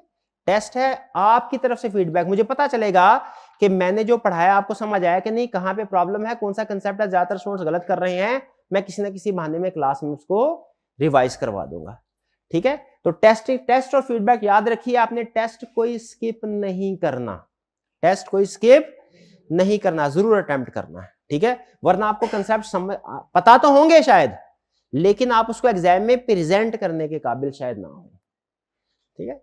तो ये टेस्टिंग एंड फीडबैक ये बहुत ही अहम है, ये थोड़ा सा फर्क था। बाकी अब मेरा ये एक ओपिनियन दे रहा हूं कि YouTube के लेक्चर्स कौन से वाले स्टूडेंट्स को लेने चाहिए। अगर कोई स्टूडेंट रिपीटर है और वो अफोर्ड नहीं कर सकता, अगर कोई स्टूडेंट रिपीटर है वो अफोर्ड नहीं कर सकता, ये मैं सिर्फ अपनी जाती हैसियत में बात कर रहा हूं। मैं किस हैसियत में बात कर रहा हूं, कॉलेज की हैसियत से नहीं, जाती हैसियत से। अगर कोई स्टूडेंट रिपीटर है और वो अफोर्ड नहीं कर सकता, वो अगर YouTube के लेक्चर लेना चाहे तो वो ले सकता है। अब सिर्फ अपनी बात कर रहा हूं और अपनी भी जाती हैसियत में बात कर रहा हूं, ये बात ध्यान में रहे। लेकिन ऐसे स्टूडेंट के लिए फिर मेरी दो सजेशंस हैं। जो रिपीटर है, अफोर्ड नहीं कर सकता, जब वो YouTube से लेक्चर ले तो दो सेशन। नंबर 1, कहीं ना कहीं किसी भी कॉलेज के साथ जिसको वो समझता हो कि अच्छा है, टेस्टिंग सिस्टम के लिए ज्वाइन कर ले, टेस्टिंग सिस्टम के लिए ज्वाइन कर, टेस्टिंग बहुत ही जरूरी होती है फीडबैक में। और दूसरा, किसी ऐसे स्टूडेंट के साथ जो करंटली किसी टीचर से पढ़ रहा है उसके साथ अटैच हो जाए और डेली बेसिस पे उससे पूछता रहे कि आज क्या कंसेप्ट पढ़ाया, इसमें क्या चीज थी, कोई नई चीज तो नहीं है, कोई चेंज तो नहीं है, ये इन टच है, ताकि अगर कोई चीज चेंज, अप्रोच में चेंज आया, कोई नए क्वेश्चंस आए हैं, ठीक है, उसके साथ वो अपडेट होता रहे। क्लियर होगी ये बात, चलिए जी। वरना अगर आप फ्रेश स्टूडेंट हैं और अगर आप अफोर्ड कर सकते हैं तो बेहतर यही होता है कि आप डायरेक्ट सोर्स, देखिए बहुत सी चीजें ऐसी होती हैं, पीस ऑफ माइंड, वो पीस ऑफ माइंड आपके लिए ना, आपकी जिंदगी में ऑलरेडी बहुत सी टेंशन है, लेकिन हम जो होते हैं ना, जब थोड़ा सा जब हम अफोर्डिंग स्टेज पे आ जाते हैं, हमारे लिए पीस ऑफ माइंड बहुत अहम है, ठीक है। वैसे छोटी सी एग्जांपल बताऊं, घर में यूपीएस है, उसको यूपीएस को कोई मेंटेन करने के लिए ना लगभग कोई समझ लीजिए कोई 60-70 हजार का 6 महीने साल के बाद ना खर्चा करना पड़ता है मुझे, और वो इस्तेमाल कभी कभार होता है, ठीक है। लेकिन और हो सकता है बाजू का सर्दियों में वो शायद ही कभी 2-3 दिन सिर्फ इस्तेमाल हुआ हो, लेकिन मेरे लिए बहुत जरूरी है कि मुझे ये पीस ऑफ माइंड हो कि मैं जब काम कर रहा हूँ ना, अगर लाइट गई तो मेरा 1 मिनट भी जाया नहीं होगा, वो फौरी तौर पे मुझे बैकअप रहेगा मेरे पास, मेरा वक्त जाया नहीं होगा, मेरे लिए वक्त कीमती, और मैं रिस्क भी नहीं ले सकता। उसी तरह जो स्टूडेंट है उसमें अगर तो आप चाहते हैं peace of mind, risk free approach, तो फिर आप किसी भी टीचर को ज्वाइन कर लें यूट्यूब की बजाय। आपको पता है भाई इस सब्जेक्ट के अंदर जो भी धमाके अपडेशन आएंगी, बलाएं आएंगी, उस्ताद ने मुझे बता देना है, मुझे खुद से इधर उधर ढूंढने की जरूरत नहीं है। पीस ऑफ माइंड भी मिल जाती है, लेकिन और रिस्क फ्री भी हो जाते हैं। लेकिन अगर आप समझते हैं कि नहीं, कॉस्ट सेविंग करना ज्यादा अहम है, पीस ऑफ माइंड की खैर है, रिस्क भी मैं थोड़ा सा ले लूंगा और मैं वक्तन फक्तन दोस्तों से पूछता रहूंगा, तो वो भी फिर आप कर सकते हैं, वो आपकी ऑप्शन है। ठीक है, बहरहाल अब आते हैं नेक्स्ट। क्या रह गया? अच्छा, यहां तक जो बातें मैं आपके साथ शेयर कर रहा हूं समझ आ रही है ना? ये चूंकि ये कुछ चीजें ऐसी होती हैं वो बोरिंग भी लग रही होती हैं मुझे इसमें कुछ, लेकिन ये चीजें आपको बताना जरूरी है, एजुकेट करना जरूरी है, ताकि आपको पता हो कि हम आगे पूरा अपना सेशन किस तरीके से लेके चलेंगे। नेक्स्ट, हाँ, इंपोर्टेड एडवाइसेस। आप लोगों के लिए एडवाइसेस क्या है? कुछ एडवाइसेस हैं फिजिकल वाले स्टूडेंट्स के लिए और कुछ एडवाइसेस हैं ऑनलाइन वाले स्टूडेंट के लिए और कुछ एडवाइसेस हैं दोनों तरह के स्टूडेंट्स के लिए। ठीक है, ये भी काम की चीजें, ऐसा नहीं है रैंडमली मैंने सिलेक्ट कर ली, ये समझ लें तजर्बे, उस्ताद के तजर्बे का निचोड़ होता है जो आपके सामने डिस्प्ले किया हुआ है। आप लोगों के लिए अहम चीज क्या है? ऑनलाइन वाले स्टूडेंट्स के लिए भी और फिजिकल और हाइब्रिड वाले स्टूडेंट्स के लिए भी 2 घंटे डेली पढ़ना है। एग्री करते हैं जी? ऑन एवरेज, किसी दिन ऊपर नीचे हो जाता है जाहिर है, लेकिन आपने एवरेज 2 घंटे रखना है। बहुत ही अहम, इसको तो लिख लीजिए, keep cell phones away during studies. दुनिया की सबसे बड़ी डिस्ट्रैक्टिंग डिवाइस जो आपको आपके मकसद से डिस्ट्रैक्ट करती है वो मोबाइल फोन है। मैं ये नहीं कह रहा अपनी जिंदगियों से निकाल दे, नहीं निकल सकता, लेकिन पढ़ाई करते हुए आपने क्या करना है, इसको ऑफ करें और अपने बैग में डालें, या कम से कम साइलेंट करके बैग में डालें। साइलेंट करके टेबल पे भी नहीं रखना, अपने सामने भी नहीं रखना। वो थोड़ी देर में कोई मैसेज आता है ना, वो स्क्रीन ब्लिंक होना शुरू हो जाती है, अटेंशन उधर जाती है। रिसर्चर हमें यह बताते हैं कि अगर आप मोबाइल को ऑफ करके भी साइड पे रख देना, थोड़ी थोड़ी देर बाद फिर भी वो आपकी अटेंशन ग्रैब करेगा, आपका ध्यान उसकी तरफ जरूर जाएगा। तो आपने करना क्या है, मोबाइल को ऑफ कर लें या कम से कम साइलेंट करके बैग में रखना है, आपकी नजरों के सामने नहीं होना चाहिए। नजरों के सामने जब कभी पढ़ाई कर, कोई भी सब्जेक्ट पढ़े, काउंटिंग पढ़े, लॉ पढ़े, टैक्स पढ़े, ऑडिट पढ़े, कोई भी पढ़े, मोबाइल आपके सामने नहीं होना चाहिए। ऑनलाइन वाले स्टूडेंट्स के लिए भी ये सजेशन है। अब वो कहेंगे सर हमने तो ऑनलाइन पढ़ना होता है, बहाना होता है ना। ऑनलाइन वाले स्टूडेंट के लिए सजेशन ये है कि आपने अगर लेक्चर लेने हैं मोबाइल पे हरगिज ना लीजिए, लैपटॉप पे लें, कंप्यूटर पे लेक्चर लें। मशवरा मेरा है, बाकी आपका फैसला है। मोबाइल जो है उसको इस्तेमाल पढ़ाई में तो बिल्कुल भी आपके सामने नहीं होना चाहिए। फिर सजेशन है स्टडी करना है मॉर्निंग टाइम में स्टडी कर रहे हैं, मतलब ये सजेशन है, लाजमी नहीं है। बाकी हर स्टूडेंट का अपना अपना प्रेफरेबल टाइम होता है, जिसमें के मुताबिक मर्जी पढ़े। मॉर्निंग टाइम अमूमी तौर पे फ्रेश माइंड होता है, आप फ्रेश माइंड के साथ थ्योरेटिकल सब्जेक्ट्स आसानी से कर सकते हैं। ठीक है, न्यूमेरिकल सब्जेक्ट जो होता है ना, वो अगर आप एग्जॉस्ट भी हो ना, आप फिर भी कर सकते हैं। जैसे बाज़ औक़ात ऐसा होता है ना, इवनिंग टाइम में 4, 5, 6 बजे घर में बैठे हो ना, तो बाज़ औक़ात घर के अंदर से भी शोर होता है, बाज़ औक़ात बाहर से भी गली से कोई ना थोड़ी देर बाद कोई रेडी वाला गुजर रहा होता है, आवाज़ लगा रहा, अटेंशन डाइवर्ट होती रहती है। उसमें आप न्यूमेरिकल पेपर कर सकते हैं, क्योंकि न्यूमेरिकल में हम पूरे तरीके से फोकस होते हैं, उसमें आपको ये डिस्टर्बेंस इतना फील नहीं होगी। लेकिन अगर आप कोई चीज पढ़ रहे होंगे या याद कर रहे होंगे ना, तो थोड़ी थोड़ी देर बाद जो ठक ठक की आवाज आएगी ना, आपको गुस्सा आना शुरू हो जाएगा, वो ज्यादा प्रॉब्लमेटिक। तो पर्सनली मैंने ये फील किया है मेरे लिए कि मॉर्निंग का टाइम जो होता है ना, वो स्टडी के लिए ज्यादा अच्छा है, क्योंकि हर स्टूडेंट को ऐसा एनवायरनमेंट नहीं मिलता कि घर में अलग से रूम हो, उसको रूम को लॉक करके बंद करके किसी किस्म का कोई साउंड ना आए और सुकून से तसल्ली से बैठ के पढ़ सके। हर एक को ये नहीं। तो अगर तो ऐसा है तो बहुत अच्छी बात, वरना बेहतर है कि मॉर्निंग के टाइम में जो थ्योरेटिकल सब्जेक्ट्स हैं वो पढ़े जाए। लेकिन अगेन आप लोगों की अपनी पर्सनल ये चॉइस है। सिलेक्टिव स्टडी नहीं करनी, क्योंकि हमारा कोई पेपर में भी चॉइस नहीं होती। वीकली टेस्ट आपने अटेम्प्ट करने में, मैंने पहले बता दिया।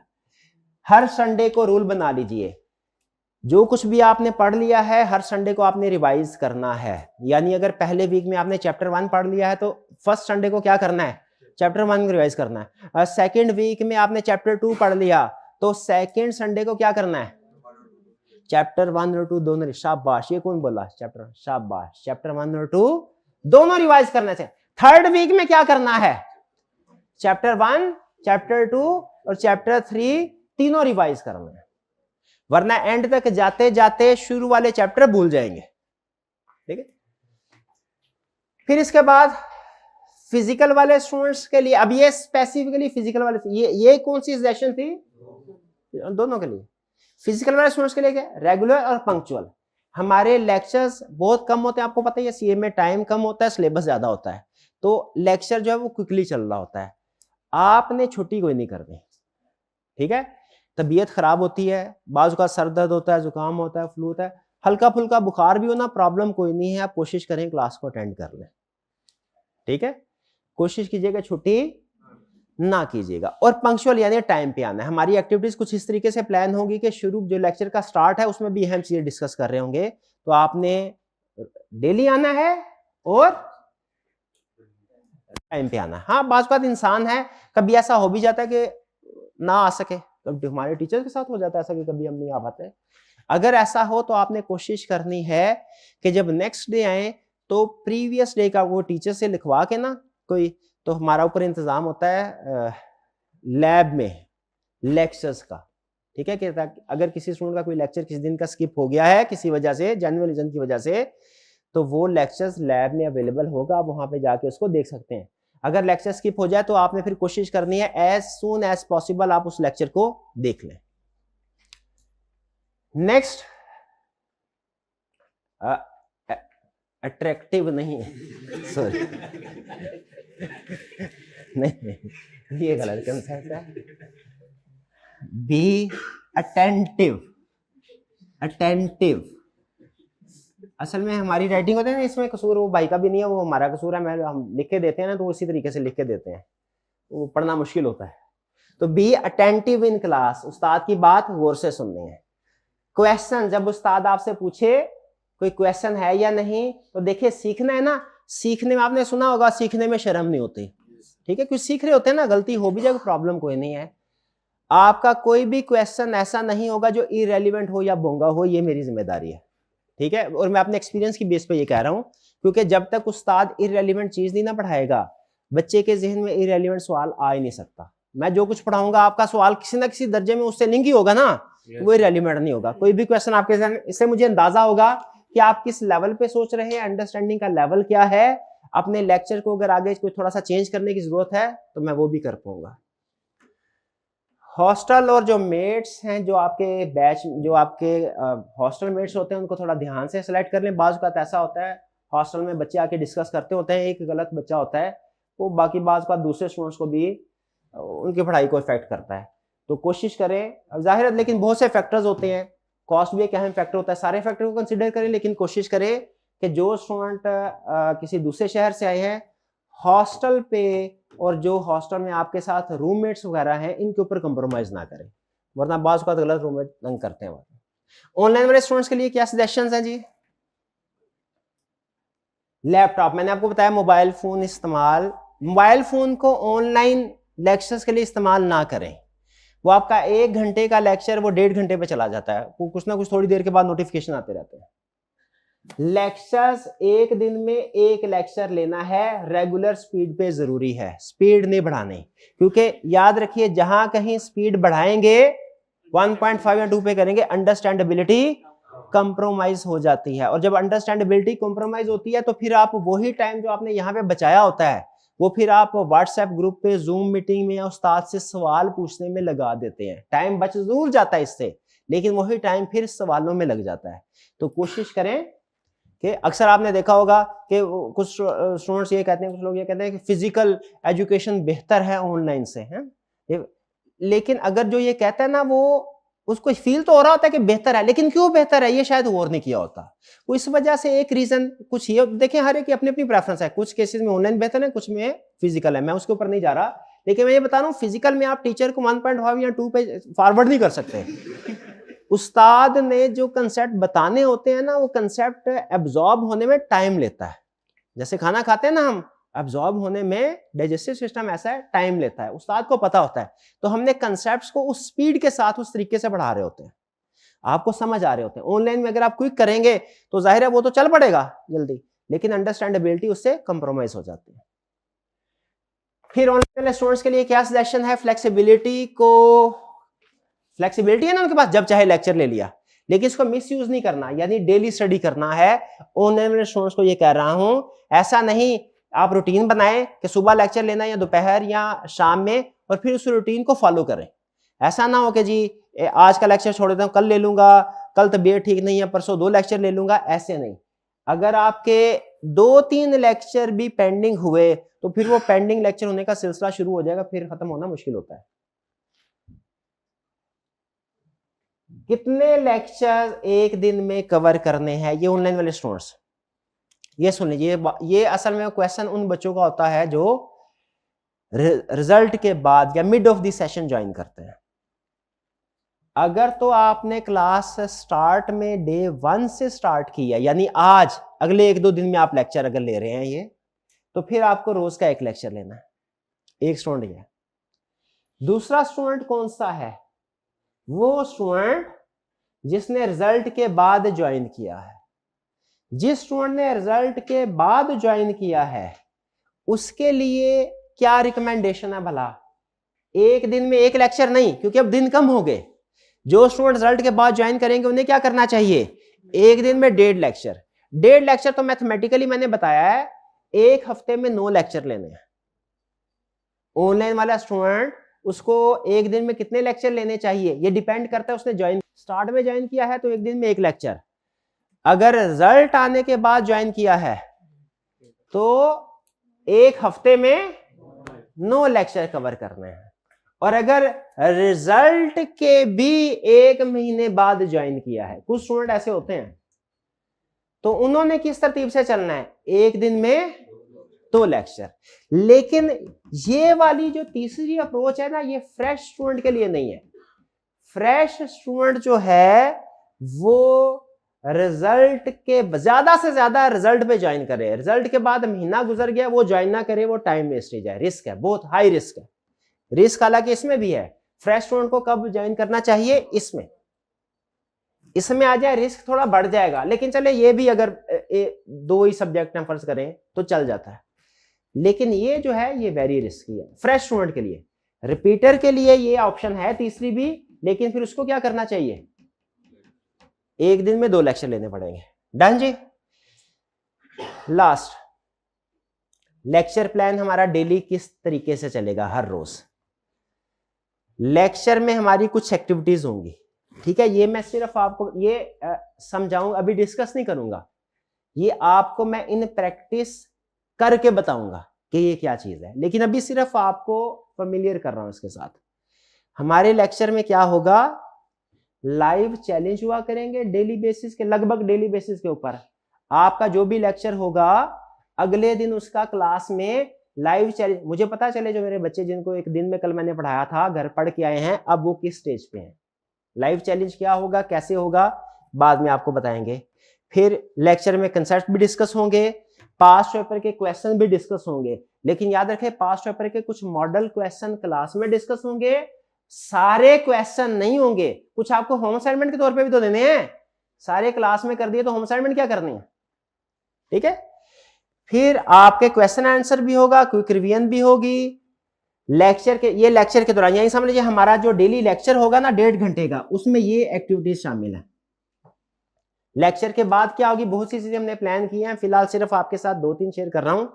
टेस्ट और अंडरस्टैंडिंग होगा। टेस्ट और अंडरस्टैंडिंग क्या है? घर जाके आपने लेक्चर्स में से छोटे छोटे क्वेश्चन हमने एग्जाम लेवल के पिक किए होंगे, वो आपने अटेम्प्ट करने होंगे। कैसे अटेम्प्ट करने हैं ये भी ऑनलाइन होगा, ये क्लास में होगा लाइव चैलेंज, और ये आप घर बैठ के अटेम्प्ट कर रहे होंगे।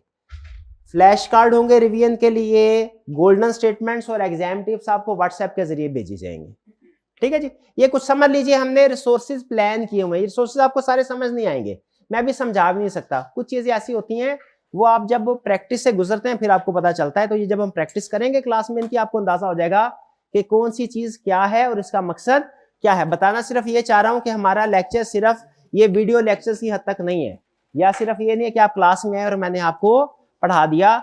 बहुत सी एक्टिविटीज ऐसी हैं जो अदर देन क्लास भी आपके लिए तैयार की गई हैं, और आपके लिए कुछ ऑप्शनल होंगी एक्टिविटीज, कुछ कंपलसरी होगी। वो आपको जैसे जैसे लेक्चर हमारे सेशन चलेगा आपको बताते रहेंगे। क्लियर जी? कुछ समझ आया आपको? कोई क्वेश्चन पूछना चाहते हो तो पूछ लीजिए, शाबाश। हाइब्रिड क्लास रूम नंबर 6 में से कोई क्वेश्चन पूछना चाहते हो तो पूछ लें।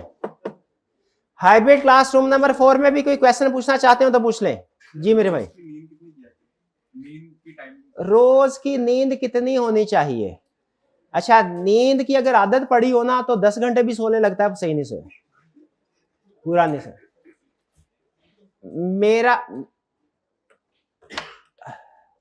मेरा ख्याल है मैक्सिमम 6 घंटे की नींद काफी होती है। मैक्सिमम 5 से 6 घंटे की नींद होनी चाहिए, 6 घंटे से ज्यादा की नींद नहीं।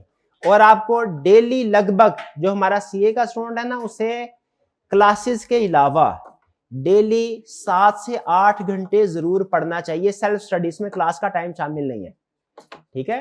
तो आइडियली आपकी जो नींद होनी चाहिए वो लगभग 6 घंटे की होनी चाहिए, और जो आपने घर खुद पढ़ना है वो लगभग 7 से 8 घंटे। और क्लासेस का टाइम भी डाल देंगे तो फिर आपके पास बाकी कुछ बचेगा, नमाज वगैरह के लिए टाइम बचेगा, खाने पीने के लिए टाइम बचेगा, और इसके अलावा आपने कुछ करना भी नहीं होता। ऐसा ही है ना? हाँ जी। और कोई क्वेश्चन? कोई क्वेश्चन नहीं? चलिए, ये था हमारा आज का लेक्चर, जिसमें बेसिकली हमने टेक्निकल कंसेप्ट तो कोई नहीं डिस्कस किया, लेकिन प्लानिंग शेयर कर दी। और हाँ, एक अहम चीज बता दूं आपको, आखिरी चीज चलते चलते, आज की तीसरी सबसे ज्यादा अहम चीज, कि हमारे ऑडिट में एक जगह पे लिखा, कोई भी काम करना हो ना, एक होता है काम को करना, परफॉर्म करना, एक होता है उसकी प्लानिंग करना। हमारे ऑडिटिंग स्टैंडर्ड में एक बड़ी अहम लाइन लिखी है। वो लाइन क्या लिखी है? हर काम को करने के लिए पहले आप सोचते हैं ना प्लानिंग, और फिर उसको प्लानिंग के मुताबिक एग्जीक्यूट करते हैं, परफॉर्म करते हैं। हमारे ऑडिट में लिखा क्या है? प्लान। ऑडिट में भी इस तरह दो बड़े हिस्से होंगे, एक प्लानिंग का हिस्सा होगा, एक परफॉर्मेंस का होगा। स्टैंडर्ड में लिखा क्या हुआ है? Planning is more important than performance. लिखे लिखे, ये भी लिखे तीसरा हिस्सा, planning is more important than performance. तो आज का लेक्चर क्या हमने जाया किया? आज के लेक्चर में एग्जाम में कोई क्वेश्चन नहीं आएगा, पक्की बात है, लेकिन क्या जाया कि नहीं? आज के लेक्चर में क्या किया हमने? प्लानिंग शेयर की है कि हमने इस सब्जेक्ट क्या है, कैसे तैयार करना है, हमारा आगे सेशन कैसे चलेगा, कितने लेक्चर्स होंगे, किस तरीके से पढ़ेंगे, यही चीजें डिस्कस किया ना। ये प्लानिंग है। तो planning is more important than performance. शाबाश, ठीक है जी। चलिए, आज का लेक्चर यहां पे खत्म करते हैं हम। अल्लाह हाफिज।